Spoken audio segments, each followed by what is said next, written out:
We're back again with another Max Youth Rating International Versus here on the channel, and we're heading off to South America for the first time ever. One that has been demanded by you lot in the comments. Go to South America, go to Africa, go to all these different continents. Well, there's not been that many leagues in the game for me to be able to do this kind of thing. However, I've decided to go and do South America because I've got far more leagues I can choose from. Although in this one, I've actually chosen leagues that are in the base game. It's Uruguay and Colombia. So, without further ado, let's get into it. Yes, Max Youth Rating for Uruguay and Colombia. And the thing is, with the reason I've chosen these two, there is lower ranked teams like Chile, who in South America, could have chosen them. But Uruguay and Colombia are 16th and 17th. They could not be more evenly matched in terms of their abilities, in terms of national team rankings, as it were. So I figured this would be a very fair Max Youth Rating versus, because it's always the international tournaments that do better with the Max Youth Ratings. So yeah, that's sort of where we're at. Of course, over the course of this experiment, we'll go 200 plus years. We will stop off at different intervals, 50 years, 100 years, and then the 200 and whatever year it is that we got to in the future. It's always 200 plus years if you've been here before. If you haven't, that's what we do. We check in on the best players in the world at the time, each time we come back, and then we check in on the scoreboard. Now, in Europe, there's a scoring system. Of course, there will be a scoring system here in South America also. The Copa Sudamericana, or the Sudamericana, or whatever it is the equivalent of the Europa League, I believe. And this will be worth 2 points for a win for the respective domestic team from said nation. The South American Champions League is called the Copa Libertadores, if you didn't know already. So therefore, this is taking place of the Champions League from our European versions of this experiment. And this will be worth 4 points, much like the Champions League is. Of course, the Euros equivalent of South America is the Copa America, and this will be worth 3 points. And we need no introduction to the World Cup. The World Cup is for the whole world, therefore it is still worth 5 points, much like over in Europe. 5 points for a World Cup. However, I hear you ask, what about 1 point, Jay? What's happening for 1 point? Well, as we've seen in recent verses in the international arena, and because we haven't got a Conference League version in South America, the Balonor is going to have to take centre stage, and therefore the Balonor will be worth 1 point for every single time a player wins it for their respective nation. Of course, in the course of the experiment, if you beat your own team in a domestic final of Europe, so for example, if a Uruguayan team beats a Uruguayan team, there will be a bonus point. Much like if Uruguay beat Colombia in the World Cup final, there will also be a bonus point. We will tot up the bonus points at the very end if needed, but we might find that we don't need it at all because one team has done considerably better than the other. So there we go. So without further ado, what we're going to do is we're going to head off into 50 years into the future. So with Uruguay 16th and Colombia 17th in terms of the international teams, you've then also got the Uruguayan First Division is 6th in terms of domestic league, and the Colombian division is 3rd. Of course, the Brazilian league is top, and as is Argentinian. Brazil and Argentina is a thing that we could do down the line, but realistically, they've got very good youth academies anyway, so they don't really need the Max Youth Rating sort of boost. But it might be something we do in the future if people want to see it. Of course, as ever, I've got a note on every single team in the Uruguayan First Division and the Colombian First Division, which will make it easier to see if a team has won a trophy as a snapshot when we're scrolling through the domestic European trophies. That's it. That's the intro. Apologies for my Sean Dyche gravelly voice impression. I am still suffering with the cold / thing that has been plaguing me through the last few recordings. Where this comes out in terms of the schedule going forward, who knows? Maybe I've referenced the cold in the past. Maybe I haven't. But in a few videos, I've referenced my very, very gravelly sort of on its arse voice. So there you go. Yeah, I've got a cold in mid-July. Work that one out. So, without further ado, on we move to 50 years into the future. Let's go. Now, when we have these in the past, we usually throw up a scoreboard at the top of the screen. In more recent times, especially with some of the bigger nations, so to speak, I mean, when some of the lower nations, they've been throwing up the scoreboard and ticking up every single time a trophy gets won because there's very few and far between. I anticipate there's going to be a lot of scoring in this video, which would mean hundreds and hundreds and hundreds of images created. So the scoreboard will be sort of ticked up and ticked over as we sort of go through to give you an insight as to where the score is and where we're at. And I'll be making some notes on a bit of paper so I know sort of where we're at as well, so I can keep track of things. But the scoreboard will not remain every single time. Apologies. Well, here we are in 2073, and as you can see, we like to look here at the shortlist of the best players in the world to see if any players from the said nations are actually in the best players in the world. And as you can see, the second best player in the world is Matías Menendez for PSG, who is Uruguayan, and he is a striker / right winger. And personally, I think I'd be playing him as a striker. 19 finishing, 19 composure, 20 off the ball. You know, he'd make a very good right winger. He's not great aerially. 5'10", 4 jumping reach. Is a bit poor. Would you play him as an inside forward then? Maybe. He's right-footed though, so I'd want to play him as an inside forward coming in from the left. But that's just me. PSG seem to be doing all right with him. 138 and 166. What are you going to do? Then the next two players, Kevin Vargas for Barcelona, attacking midfield left, who is an out-and-out winger. Fantastic pace, great crossing, good dribbling, great finishing to be fair. A left-footed player, like the real business. £123 million from Arsenal after he went there from Envigado for £9.5 million. They signed him for 2.1 from Fortaleza. Next is Juan Camilo Guerrero for Real Madrid, who was signed from Chelsea for £116 million, and they signed him from Envigado for £1.9 million. Envigado featuring twice there, and we've got midfield right or striker, and once again, where would you play this guy? A little bit more muted in terms of the main striking attributes, a little bit better at the jumping reach, 6 foot as well. I don't know, you wouldn't be wrong in playing him in either position, to be honest. I'm sure he could do a job in either position. Once again, right-footed, you'd probably want him coming in on the left as an inside forward more than a winger, although his crossing's very good. So maybe you would want him as a winger. Who knows? And then Wilson Pereira for Real Madrid as well, who can play on both wings or as a striker. £127 million from Al Shabab. They signed him for £23.5 million. Once again, Envigado FC. And there we go. That's the first page. And yeah, then we go down a bit and we got Miguel Angel Rueda, Man United, who is Uruguayan. He's a 178 current ability player. Okay, well, there we go. And that we'll call that there for the shortlist. Let's go and look at the Copa Sudamericana. Excuse me. Right, okay. This is as far back as we can scroll, and we can see in the first few years, nobody won. However, we've got some runners-up. No points for runners-up, however, but it's a good sign that things are starting to move in the right direction. Runner-up for Colombia, Uruguay, and Uruguay, straight off the bat. And who can break the deadlock first? It is Colombia, and they will be getting a bonus point. Not that we're going to keep a track on bonus points just yet, but it's good to know a bonus points there. And Llaneros Football Club have won their first Copa Sudamericana, which means it's 2-0 now to Colombia. America de Cali, it's 3-0. Oh my God, Independiente Medellin, 4-0. Oh, it could be a whitewash for Colombia here. And it's America de Cali again. That's 5-0. And there's going to be another bonus point, if applicable. Medellin, Deportivo Cali, Medellin again, 8-0. America de Cali, 9-0. And Uruguay are on the scoreboard. It's 9-1. But is the damage already starting to be done? It's the lowest value tournament, so who knows? Maybe Uruguay are dominating in other areas, but yeah, okay. It's 9-1. Boston River, 9-2. Millonarios. It's double figures for Colombia now. Another one for each, so that's 11-3. Envigado making it 12, and Boston River making it 4. 12-4 at the end of 50 years to Colombia. Ooh. Big scoreline straight off the bat. The Copa Libertadores then, and as we move through this one, can Uruguay get a foothold as we move through here? They can. They start the scoring early doors, 1-0, and that's a bonus point.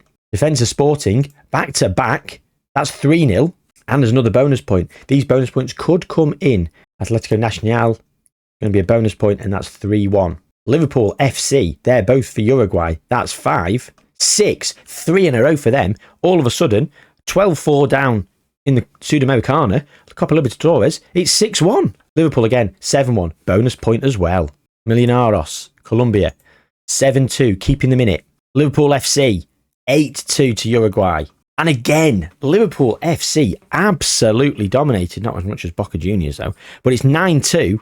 and 3 in a row for Boca round off this 50-year stint, which means all of a sudden Uruguay are going to be ahead because they're 7 clear in a tournament that's worth 4 points as a win, whereas it's 8 clear for Colombia in a tournament that's worth 2. So they are considerably clear now, Uruguay. Fair play. So all hope was lost in the first 50 years in the Sudamericana. Now all of a sudden, we're looking at this. Advantage Uruguay. Okay, so 2019, that was real life, and we move forward. Okay, so the first one of the experiment was to Uruguay. So Uruguay are off the mark. Colombia equalised 1-1. Oh my God, Argentina run up 3 times in a row, but Colombia have won again. That's 2-1. 3-1, bonus point beating Uruguay. 4-1, they've beat Mexico. 5 in a row, Colombia have absolutely dominated here. 5-1, 6-1, 6-2, 7-2. This is insane. And just to journey back, the Uruguayan first division is 3rd. The Colombian first division is 4th. I think Colombian was 3rd and Uruguay was about 7th to begin with. So Uruguay's risen, Colombia's dropped, but they're both they're challenging Brazil and Argentina, which are the 2 big nations. Where are Uruguay? World ranking, they're first. They've just been obliterated 7-2 in the last 50 years with Copa Americas by Colombia, who are actually ranked 2nd. So we're ranked the top 2 nations in the world, and we can't scroll back any further than here. And as you can see, of course, Uruguay have won World Cups in real life. That was hard to say. So many W's, U's, R's, and everything. They've won World Cups in real life, and as you can see here, 2038, they won the first World Cup. Colombia, the tournament after, getting to the final and losing to Scotland, a team you would not expect to win it. And realistically, given the max youth rating, you'd really back Colombia, especially given this was right in their era of domination of Copa Americas.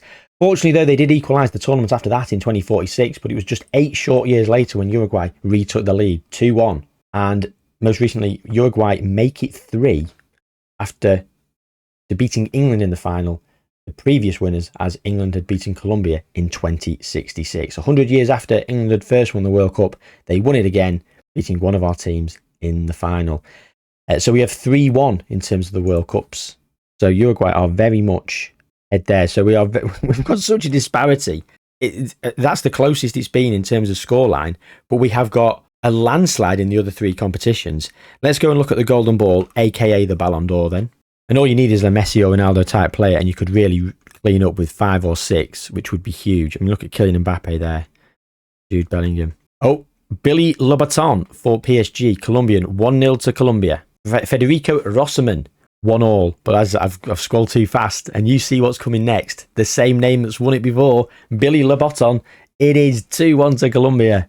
Jonathan Wolf, what a name. Oh, it's 3-1. Billy Lobaton with his 3rd at 33 years young, beating Luciano Castro to the crown, who finished in 2nd place, the Uruguayan. Oh, Paulo Giliberti, 3-2. Uruguay are back in it. And it's 3-0 Federico Rosa, and that's it. We are, at present day, the Ballon d'Ors are at 3 apiece. It's 3-1 to Uruguay in World Cups. It's 7-2 to Colombia in Copa Americas. It's 9-2 to Uruguay in Copa Libertadores, and in the Copa Sudamericana, it is 12-4 to Colombia. What an entertaining opening gambit this has been. Let's jump forward to 100 years and see how things have changed. And the best players in the world, we've got no one right up top. We've got Michael Tapia for PSG, a left back, 180 out of 190, but he's 28 years old. I'm not going to get there. And Cesar Gomez, also Colombian. Uruguayan, Herbert Serron for PSG, so down at 178. So we've actually sort of kind of fallen away from where we were 50 years into the future, 100 years. But is that going to sort of be showcased in the scorelines, or are they sort of building a little bit more of a baseline where they've got a much stronger squads and they're doing much better? We will soon see. The Copa Sudamericana then. So it was 12-4 to begin with, and Defensa Sporting straight off the bat making it 12-5. River Plate, I thought they were Argentinian. Maybe there's another team in Argentina called River Plate, I don't know. Anyway, Uruguay again, 12-6. Liverpool FC, that's 12-7. We know they're from Uruguay. Clicked on them enough. 12-8. Junior. Oh, Colombia are off the mark in this 50 years. That's 13-8, but the gap is shortening. The gap is shortening. MC Talk, 13-9. River Plate, 13-10. Atletico Nacional, the Colombian, that is 14-10. River Plate, 14-11. Envigado, 15-11. River Plate, 14-11. Envigado, 15-11. Boston River, 15-12. Rentistas, 15-13. Oh my God, they've come right back of Uruguay. It's 15-13. Are we going to see a bit of a comeback for Colombia? Well, let's start scrolling through. Liverpool FC, oh dear, it's 10-2. It started off at 9-2 here in the Copa Libertadores. Envigado, 10-3, but Liverpool, 11-3. Independiente Medellin, 11-4. 12-4. MC Talk, 13-4. Atletico Nacional, 13-5. And again, 13-6. Defensa Sporting, 14-6. Deportivo Cali, 14-7. And there we are. We're up to present day. So it's 14-7. So Uruguay still do have the upper hand, and actually coming back so strongly in that previous tournament. Done them it's put them in a really strong position going forward. The Uruguayan First Division is up in second, understandably so, and the Colombian First Division is down in fourth, just out of interest. Before we actually go and look at what's happening in the Copa America and the World Cups, we notice now Colombia are ranked first and Uruguay are ranked second. Still the top two, but they have flipped reversed. Interesting stuff. So we were last here, and well, wasn't this a landslide for Colombia? 7-2, as you can see. So let's get cracking with the next 50 years. And of course, Uruguay are on the comeback, 7-3. Colombia, though, 8-3. 8-4, 8-5. Colombia runners up twice, losing in the final there, losing a bonus point. 9-5, 10-5, 11-5. Wow, bonus point and 3 in a row for Colombia. They needed that. Uruguay again, 11-6. And then run up to Mexico most recently. So we're talking 11-6 from 7-2. They've both actually won 4 apiece in that 50-year period. 8 trophies coming to us, 4 each. Colombia maintain their 5-tournament lead. And of course, Uruguay won in 2070, which made it 3-1. And it's 4-1 straight away. 2078, the second tournament in. They've beaten Serbia in the final. But Colombia on the prowl. On the comeback, it's 4-2. 4-3, beating Uruguay in the final, who've lost 2 in a row. 5-3, Uruguay back on winning terms. 5-4 though, Colombia 2 in a row, and they beat Uruguay in the most recent final. It's 5-all. I can't keep up with this. We're level in World Cups. We're almost level. I can't even speak. Almost level in Copa Sudamericanas. Copa Americas, Colombia are winning comfortably by 5, and Copa Libertadores, Uruguay are winning by 7. Go to the golden ball. So we saw Gilberto Pistor. It was 3-all, wasn't it, on Balonors? And straight away, Wilson Pereira for Real Madrid. 4-3. Matias Menendez, 4-all. 5-4. 5-all. 6-5. 7-5. 8-5. 8-6. 8-7. 8-8. 9-8. Uruguay take the lead. Ignacio Martinez. Generational talent. It's 10-8. 11. 12. Oh my God, he's got 6 in a row. And then he's finished second behind Samuel Risso. But 12-8 from 8-6 down to 12-8 up. Bloody hell. That's what I'm saying. One generational talent like that wins a few in a row. Bang. You are flying. He's won another one. It's 13. Julian Barrios gets one back for Colombia. The first time they've won it in well over a decade. That is 13-9. Ignacio Martinez again. 14-9. Oh. Jan Chojniacki. 15-9. Matias Ramirez, 16-9 to Uruguay. Freddy Gallego makes it 16-10. Double figures for Colombia now. But it's 17-10 the following season with Octavio Russo, the cam who plays for Barcelona. And we're leaving it there at 100 years, 17-10. So just as a quick update for you all at the halfway-ish point. The scheduled halfway point, but we do go more than 200 years. I will tell you how far we've gone when we come back in a moment. But the scores are as follows. Copa Sudamericana, it is 15-13 to Colombia. The Copa Libertadores is 14-7 to Uruguay. The Copa America is 11-6 to Colombia. World Cups, 5 apiece. And Ballon d'Ors, 17-10 to Uruguay. Let's go to the end and see who can come out on top, because at the moment, it is all to play for, because we have seen huge swings already in the scoring system. The one that's maintained itself really is the Copa Libertadores. Everything else, I suppose the Copa America as well, have sort of maintained itself. But, let's go on and see. You are promised 200 years and you are delivered 229, because I'm a man that just left it running for a bit longer and it did an extra 29 years. I was basically thinking, oh, I'll turn this off in the morning when I get up. And obviously things happen when you get up. You've got to sort out a baby and all that. And it carried on for a few hours. And there we go. 1 day, 4 hours, 31 minutes is the sim time. We're in October 2252. Let's get into it. Fabian Gonzalez is the best player in the world, a 198 current ability player for Liverpool, £85 million from Valmeria. He is phenomenal. And he's Colombian. Joseph Osma, Colombian. Milton Soto, Colombian. Bayron Largo, Colombian. We have not found a Uruguayan. Here we go. Nahul Nunez, down at 175. We've had 4 Colombians up to this point. Madness. In terms of the leagues, we're seeing Colombia and Uruguay are actually 6th and 7th. Okay.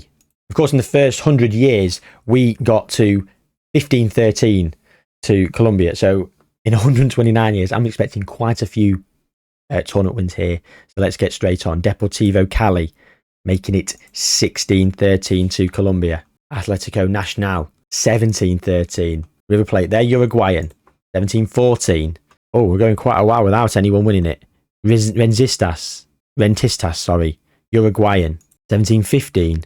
Liverpool, 17-16. Juventud de la Paz Piedras, Uruguayan, 17 all. We are level in 21-75. Still 75 years to go, or 77. Liverpool, 18-17. And the scoring is so few and far between here. I am shocked. Liverpool again, 19-17. Just before the turn of the century. We're getting nothing. We're getting absolutely nothing here. We're nearly present day. It's over. It's over. The Copa Sudamericana goes to Uruguay, 19-17. And of course, we've just seen very few wins in Europe, in the Champions League sort of arena. You can't even call it Europe, can you? South American football, I guess. European football, I don't know. Anyway, the Champions League's equivalents, the Europa League equivalent, we've just seen you go from 15-13 to Colombia to 19-17. So we're talking 8 tournament wins in 130 years. We started off at 14-7 here, and straight away, Defensa Sporting, 2 in a row. That's 16-7, 17-7. Oh, and it's happening again. River Plate, 18-7. What's happened? Boston River, 19-7. Paraguay's Olympia are doing well, aren't they? Or Libertad. Paraguay seems to be a nation on the rise here. They got max youth rating. We've got no one. It's finished 19-7. Colombia didn't win a single Champions League or Libertadores in 129 years. Colombia are falling away. And just before we check in, Uruguay have a world ranking of 4th. So whilst domestically they've done better and they're ahead in both of those, we enter into the Copa America already 5 behind and they're 4th. Where are Colombia? Colombia are still 1st. Well. Okay. Let's get going then. Colombia are straight out the gate with 3. It's 14-6, 14-7, 15-7, 16, 16-8, 16-9, 16-10, 17-10, 1, 2, Uruguay, 17-12, but it's 18-12 because Colombia have won again and there's bonus points galore over here. 19-12, 20-12, 20-13, 21-13, 21-14. God, we're alternating here. 22-14. We're literally alternating here. 22-14. 23, 24. Bonus point. 25, 26, 27. I think. Yes, 27-14 to Colombia. I've just quickly scrolled through and I've just checked the bonus points here. It's 4 bonus points for Uruguay, 7 for Colombia as well. So that's huge. It's huge. It was 5 apiece, wasn't it? We had back-to-back wins for Colombia, and let's get straight into it. Nothing for a few years here until Uruguay making it 6-5. But Colombia have made it 6 all, and they've won again back-to-back, beating Uruguay in the final. So that's 7-6. Uruguay making it 7-7. 8-7 to Uruguay. 9-7 bonus point as well. 9-8, 10-8, 11-8, 11-9, 11-10, 11 all to Colombia. 12-11.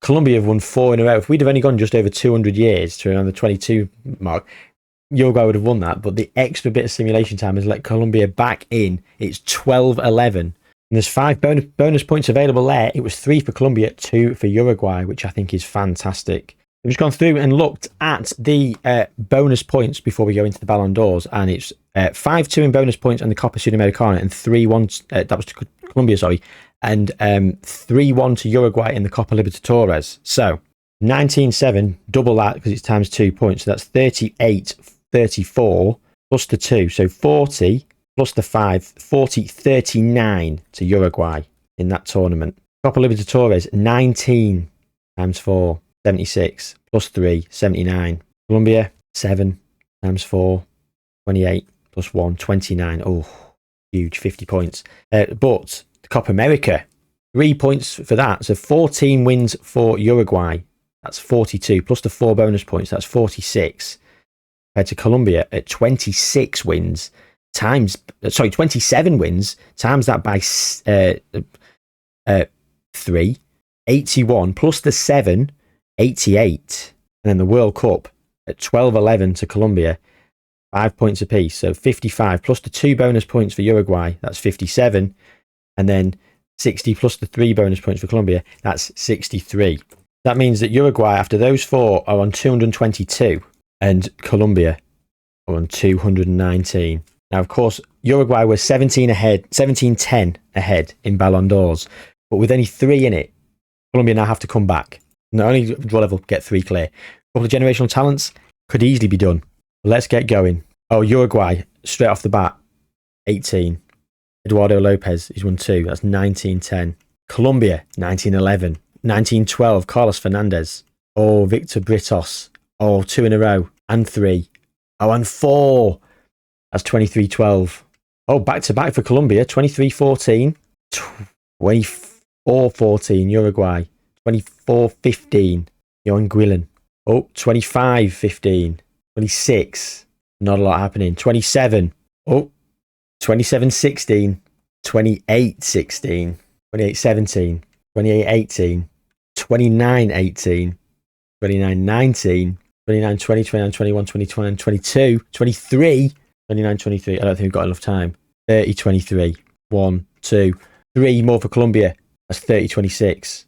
31-26, 31-27, no, we're out of time. 32-27, 33-27, 34-35, 36, and then 2 more for Colombia. So 36-29, which rounds that off at 258 for Uruguay to 248 for Colombia. How close was that? That was neck and neck all the way through, and we changed, flip reversed, and even the bonus points have come in some capacity. Although Colombia actually did do better on the bonus points throughout.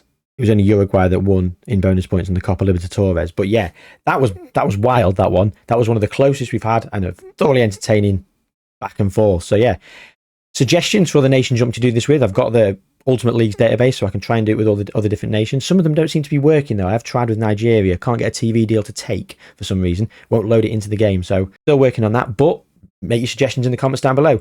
All I say, they've got to be in the same continent, and they've got to be of an even sort of keel. I don't want to have Brazil versus Ecuador. No, I don't want to have England versus San Marino, because obviously England's just going to win and it'd be boring. But let me know in the comments down below. As usual, subscribe to the channel, like the video and all that jazz, and most importantly, take good care of yourselves. I will see you soon.